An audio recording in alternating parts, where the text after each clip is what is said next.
नमस्कार। श्री वैष्णव संप्रदाय का एक मुख्य मठ है श्री अहोबिल मठ।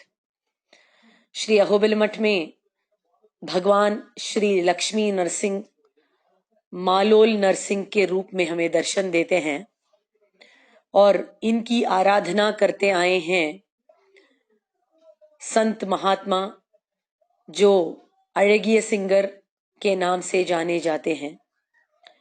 जीयर भी कहते हैं इन मठाधिपतियों को। श्री आदिवंश शठकोप यतीन्द्र महादेशिकन स्वामी से लेकर आज तक 46 संत आ चुके हैं मठ में।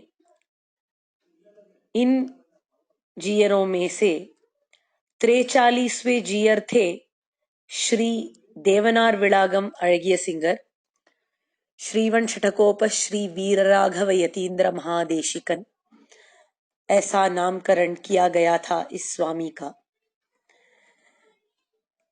ये स्वामी सन्यासी होने के पहले कहाँ रहते थे, क्या किया करते थे, ये कथा बहुत ही स्वारस्यमयी है।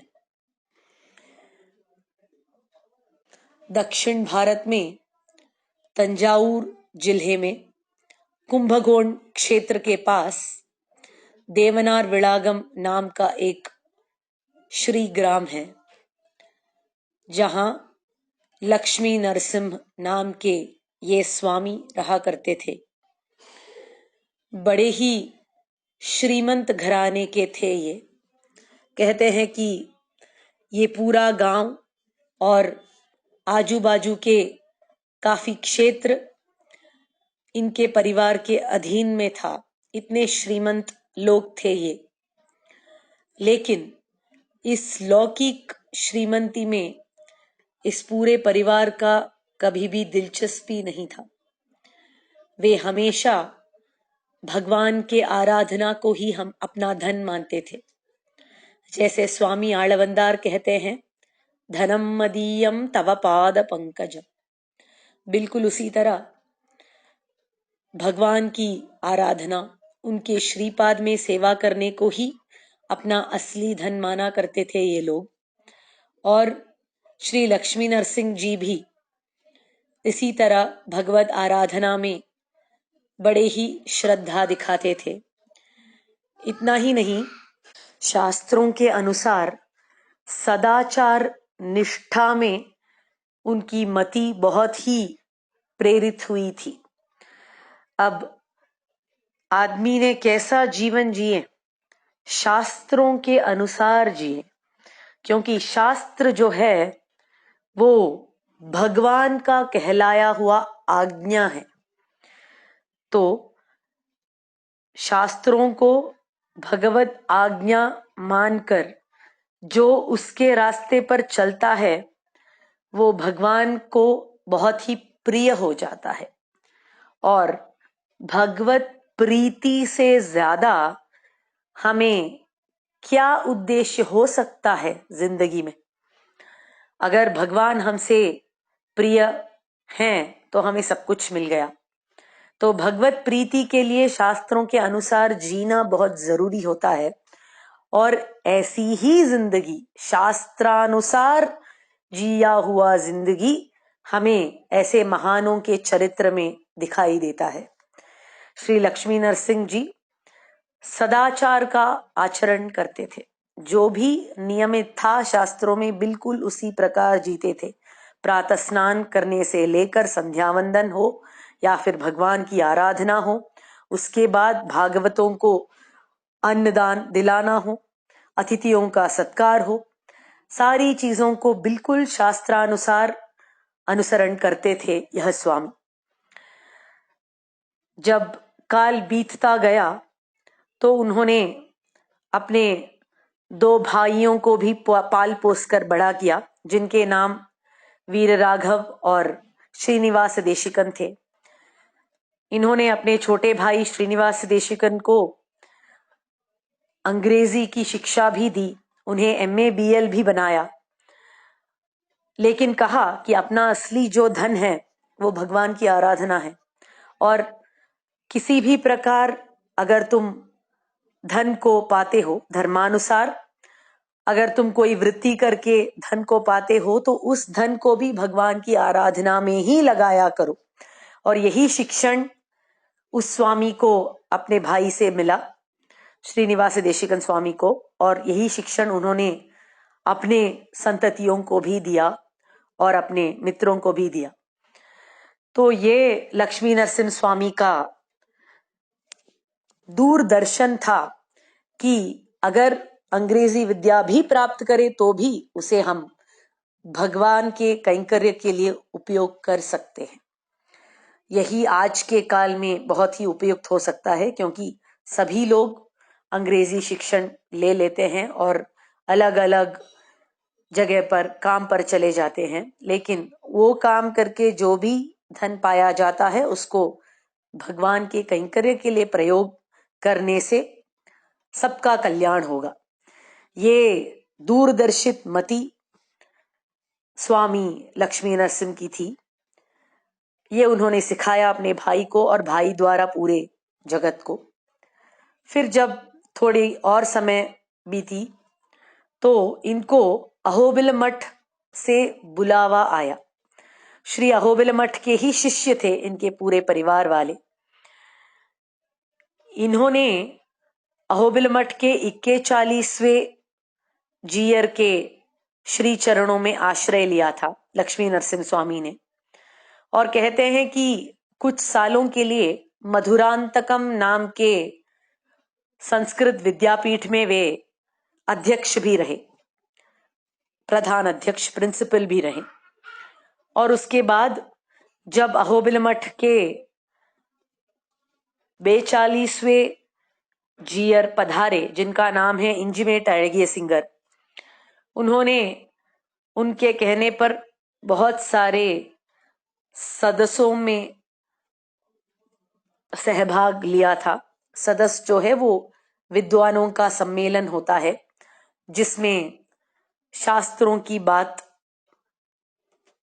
को लेकर विचार समर्थन किया जाता है। तो ऐसे अनेक सदस्यों में लक्ष्मी नरसिंह स्वामी ने सहभाग भी लिया था। उचित काल पर इस इंजिमेट अड़गिय सिंगर ने लक्ष्मी नरसिंह स्वामी को बुलाया और कहा कि अब आपको इस मठ का अधिपति बनना है, अगला अधिपति आपको बनना है, 43वें अड़गिय सिंगर आपको बनना है। जब इंजिमेट अड़गिय सिंगर ने ये कहा लक्ष्मी नरसिंह स्वामी से, तो उन्होंने तुरंत उस आज्ञा को स्वीकार कर लिया, क्योंकि आचार्य के आज्ञा के आगे कोई शब्द बोलता नहीं सच शिष्य। उन्होंने एक क्षण भी नहीं सोचा कि उनका आरामदायक जिंदगी पीछे छूट जाएगा। वो सारी श्रीमंती जिसके साथ वे पले बड़े थे वो सबको छोड़कर आना पड़ेगा, अपने घर द्वार परिवार सबको छोड़ के आना पड़ेगा। लेकिन इन सारी चीजों के बारे में उन्होंने तनिक भी विचार नहीं की। ऐसे वैराग्यशाली थे ये स्वामी, ऐसे सच शिष्य थे ये स्वामी। आचार्य की आज्ञा के आगे झुक गए पूरी तरह से, और उन्होंने उस आज्ञा को स्वीकार करते हुए वे उसी मठ में ठहरने का निर्णय ले लिया, वहीं रुक गए स्वामी। और उचित काल में उन्होंने संन्यास आश्रम स्वीकार लिया और मठाधिपति के नाम से भी घोषित किए गए। 43वें अड़गिय सिंगर कहलाए गए ये लक्ष्मी नरसिंह स्वामी। श्री वीरराघव शठकोप यतीन्द्र महादेशिकन ऐसा नामकरण किया गया उनका जब उन्होंने इस स्थान को स्वीकार किया। मठ में स्थान लेने के बाद उन्होंने भगवान मालोल की उसी श्रद्धा से, भक्ति भाव से आराधना की जैसे वे अपने गृह में अपने कृष्ण की मूर्ति की करते थे। बड़े ही सौभाग्य की बात होती है भगवान की आराधना करना, और श्री मालोल लक्ष्मी नृसिंह की आराधना करने का सौभाग्य हर एक को नहीं मिलता। ये सोच सोच कर पूरित होते थे स्वामी जी, और इस मठ के प्रभाव को भारत के कोने कोने में पहुंचाना चाहते थे श्रीमद अड़िगे सिंगर। इसीलिए उन्होंने आसे तो हिमाचल के यात्रा का निर्णय लिया, और उस काल में जबकि वाहन यान कुछ नहीं हुआ करते थे, चलकर पालकी में जाकर उन्होंने यह संचार किया। बद्रिकाश्रम क्षेत्र तक गए थे और उनका ये मन था कि अहोबिल क्षेत्र में वापस आकर भगवान को दर्शन करें, लेकिन भगवान ने कुछ और निर्णय ले लिया था इनके विषय में। कहते हैं कि जब वे बद्रिकाश्रम से यात्रा करके लौट रहे थे तो नैमिषारण्य क्षेत्र में रुक गए, और इस नैमिषारण्य क्षेत्र के अरण्य के भगवान ने उनको बहुत पसंद कर लिया, इसीलिए उनको वहीं बसा लिया। उधर से ही उनकी परम पद प्राप्ति हुई और उनके वृंदावन को भी वहीं पर बसाया गया। इस श्रीमद अड़िगे सिंगर को छोड़ने का मन नहीं था इस अरण्य रूपी भगवान का, क्योंकि ये इतने वैराग्यशाली निष्ठावान थे कि कोई ऋषि मुनि से कम नहीं थे। और नैमिषारण्य क्षेत्र जो है वो ऋषि मुनियों का ही क्षेत्र है। कहते हैं कि सारे पुराणों का इधर से ही पठन हुआ करता था एक जमाने में। तो वशिष्ठ, वेदव्यास, पराशर, इनके जैसे एक महामुनि थे श्रीमद अड़िगे सिंगर, तो ऐसे महामुनि को इसी क्षेत्र में बसाना उचित समझा। लेकिन श्रीमद अड़िगे सिंगर का जो मनोरथ था अहोबिल वापस जाने का, उसको भी भगवान ने अधूरा नहीं छोड़ा। भगवान नृसिंह ने सोचा तो क्या हुआ अगर मेरा भक्त मेरे पास अहोबिलम नहीं आ पाया तो मैं आ जाता हूं उसके पास। यह सोचकर नवनरसिंह क्षेत्र के स्वामी अहोबिलेश भगवान नरसिंह इधर नैमिषारण्य क्षेत्र में बिल्कुल अहोबिलम की ही तरह 9 सन्निधियों को लेकर अब पधारने वाले हैं।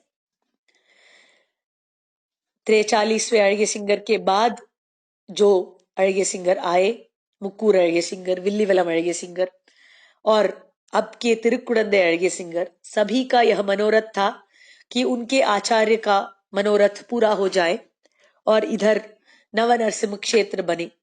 इसीलिए आज वह कार्य सफल होने की ओर बढ़ रहा है।